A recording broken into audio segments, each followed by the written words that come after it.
जयस्वाल यांनी सांगितलं। केंद्रीय गृह मंत्रालयानं BSF अर्थात सीमा सुरक्षा दलात कॉन्स्टेबल भरतीसाठी माजी अग्निवीरांचा कोटा 10% वरून 50% केला आहे। राजपत्रातील अधिसूचनेनुसार माजी अग्निवीरांच्या पहिल्या तुकडीलाही उच्च वयोमर्यादेत 5 वर्षांपर्यंत सूट मिळेल, तर उर्वरित माजी अग्निवीरांना 3 वर्षांची सूट मिळेल।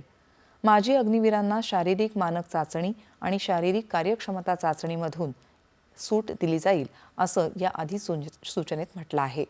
सीमा सुरक्षा दल जनरल ड्युटी कॅडर अराजपत्रित भरती नियम 2015 मध्ये सुधारणा करून ही वाढ करण्यात आली आहे।